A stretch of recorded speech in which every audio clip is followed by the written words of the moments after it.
Have you ever wondered what it was like if we could print and duplicate money?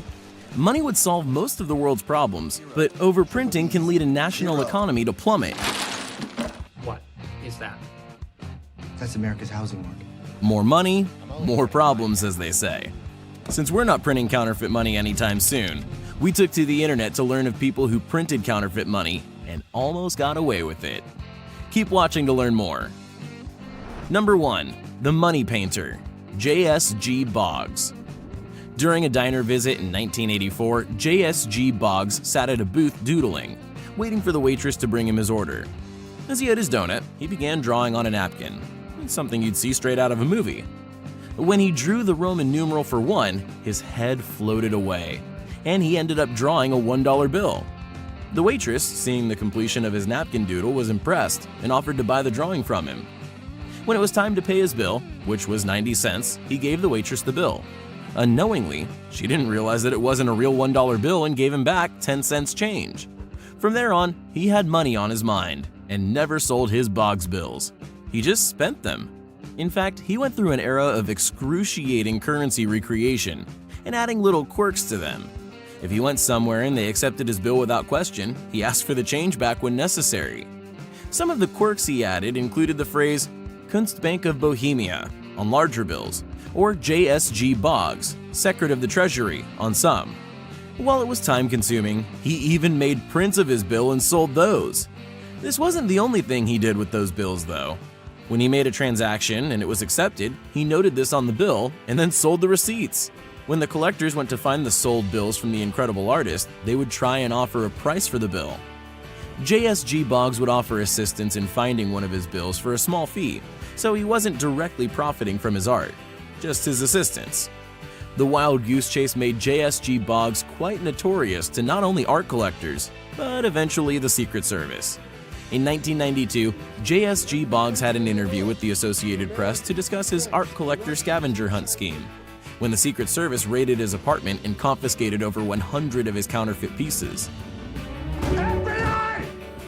At the time, J.S.G. Boggs was a resident artist at the Carnegie Mellon University of Pittsburgh, and he was staying near the university. For him, this wasn't the end. After visiting London and Switzerland, he tried his counterfeit technique almost everywhere. He found that in some places it worked better than others. That's when he hit the art jackpot with Swiss businesses. Because of his art, he was able to dine with the best and have friends in high places, while being able to move into the best 5-star hotel the area had to offer. His handcrafted currency was made with a fine pen and looked incredibly legitimate. After this, he wanted to try his luck and not plant his feet for too long in one place. When he went to London, he created an art exhibit of oversized tenders. When the constables saw, they raided his event and took him to jail. After that, he was actually charged with multiple counts of forgery and counterfeiting. It was less than 3 years later when he was arrested in Australia, continuing his counterfeit journey. However, he got lucky and even got paid. The judge at the time dismissed his court case and awarded him $20,000 for damages.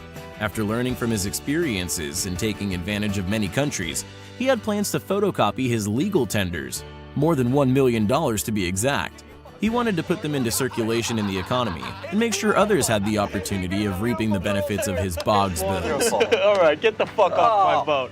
After the Secret Service learned of his future economy plan, production on the $1 million Boggs bills halted, and his case was dismissed. In 2017, the master artist passed away in a Tampa motel. His real name? Steven Litzner. He was 62. Number 2. Money in the Toilet. The notorious Albert Talton. Just like in the movies, there's a hidden room that looks quite plain at the Secret Service headquarters. In this room, which is named the Specimen Vault, the walls are lined with filing cabinets. In these filing cabinets are plastic sleeves. Each plastic sleeve contains one piece of currency. While the face value of the tenders are much higher than what's printed on them, every single one of these bills are counterfeit. The room, which is both priceless and worthless, contains every single tender that was confiscated by the United States by the end of the 19th century. The most notorious part of this? Most of the bills in the cabinet-lined walls were actually successfully spent. Because of the lack of technology and the skills of artists, These bills were replicated easily, without confiscation until much later.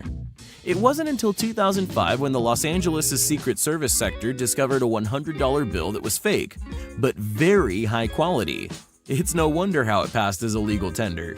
The 3 years between confiscation of this bill and the origination of this bill allowed the notorious counterfeiter, Albert Talton, to produce and circulate more than $7 million in faux currency. Talton was no stranger to the system, though, as he was a criminal for the majority of his life. Born in Southern California, the charming man was actually quite smart and loved tinkering around with inventions and reverse engineering, something he did often. When a successful product came out, such as a Bose stereo, he took it apart to find out the successful technology and recreated it in his own version. Much like the currency he got away with for so long.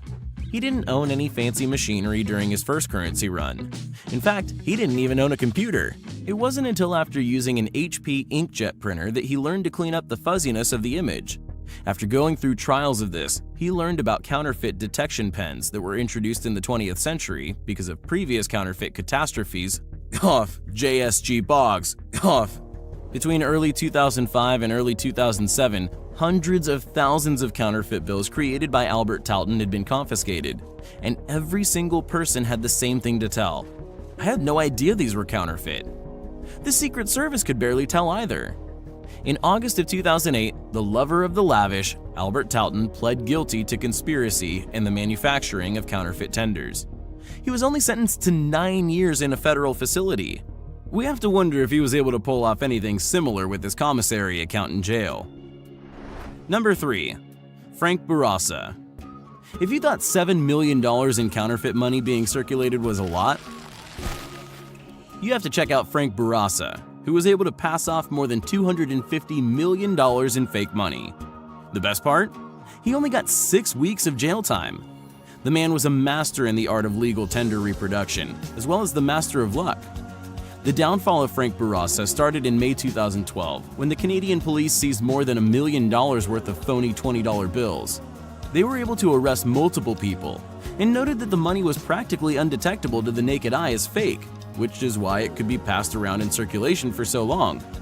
The operation was able to replicate the dark vertical stripe that the real $20 bills were notoriously using to stop counterfeit money. In fact, Frank's fake money was so realistic that the police didn't believe he was in on it alone, and they thought he was just taking the fall.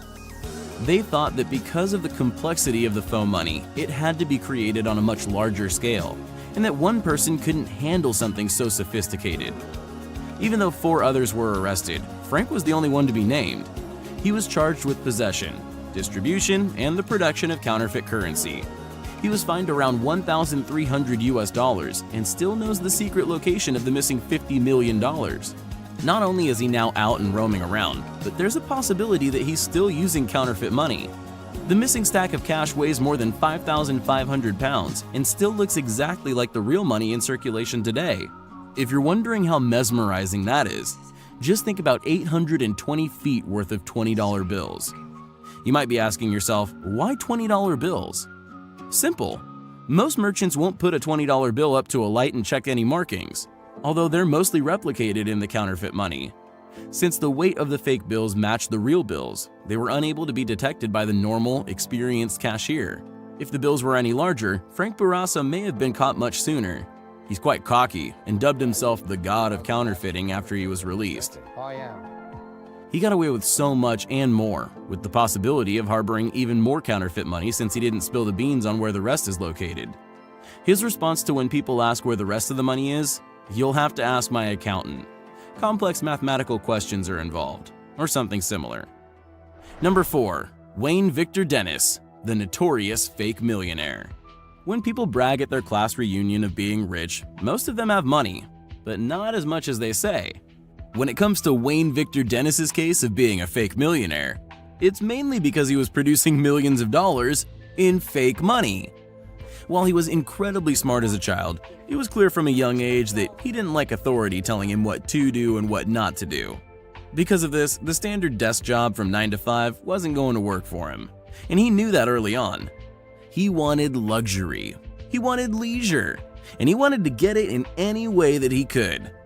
In the early 90s, his uncle gave him a space in Florida where he tried to invent in one of the warehouses given to him.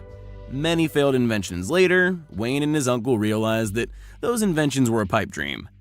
It wasn't until Wayne realized that his favorite movie could become somewhat of a reality: To Live and Die in LA. A movie revolving around the circulation of fake money. He convinced another inventor friend that he could make convincing fake money. Since David Spiller, his inventor friend, had more money than Wayne did, he pitched the idea to Spiller, and he agreed to finance the operation. It takes money to make money, right? Just half a year later, Wayne Victor Dennis produced more than $12 million in fake money and split it with his financing friend David Miller, in thanks for funding the operation and keeping it quiet.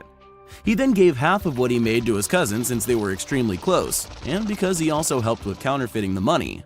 Then his cousin decided to bury the money in the grassy area of his dad's business, Wayne's uncle's cleaning business that gave him the warehouse originally. That way you only put down like 5%. Of course, Wayne found a stripper friend named Alexia Lopez, who got some of the bills herself. They tested out the bills at small places like restaurants and moved on to the big places like casinos. They were able to successfully pass over $1,000 in fake bills within 48 hours. Of course, one of the cashiers caught on and thought it was fishy. Then a Secret Service agent caught Wayne, and Wayne gave the phony description of, "I found a suitcase full of money in Miami." Eventually, Wayne Victor Dennis confessed and even blurted out where the remaining bills were. He told them that his stripper friend had nothing to do with it and she didn't even know they were fake. An obvious lie. He was sentenced to 4 years in prison and 6 months of house arrest. Spiller, the bank of the operation, was sentenced to 7 years in prison, and Joey, the one who buried the money, was sentenced to 3.5 years in prison. Wayne Victor Dennis wrote a memoir in jail titled The Counterfeit Millionaire, where it became a bestseller. He told his tales of lessons learned and earned his money the real way, by working for it.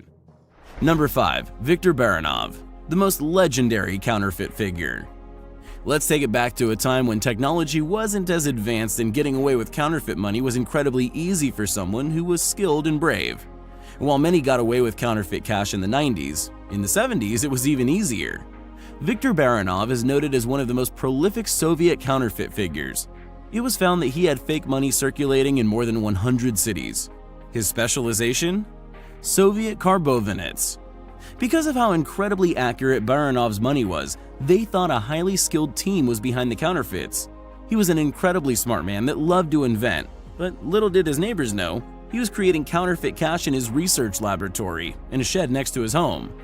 After accurately replicating the most difficult counterfeit currency in the USSR, he didn't go out for days at a time in hopes to create an abundance of currency for circulation. Once an actor, the counterfeit criminal was arrested April 12, 1977 in Cherkassk when he was selling a batch of counterfeit currency. He invented a unique machine that was able to replicate the print currency using molds and paint composition. To this day, some of his techniques are still being looked and people are still in awe. One of the earliest criminals caught in counterfeiting. It just shows how much technology has changed in the last 50 years. Have you ever dreamt of printing thousands and thousands of dollars that could solve your problems? Do you think you'd have the cojones to do the same as the 5 money masterminds above? While we don't recommend replicating money, we do recommend using the same amount of passion on earning your money. If only they had done that in the first place, they may have been sitting in a better spot. Do you have any other crazy counterfeit stories? Have you ever caught someone using a fake bill? Let us know below.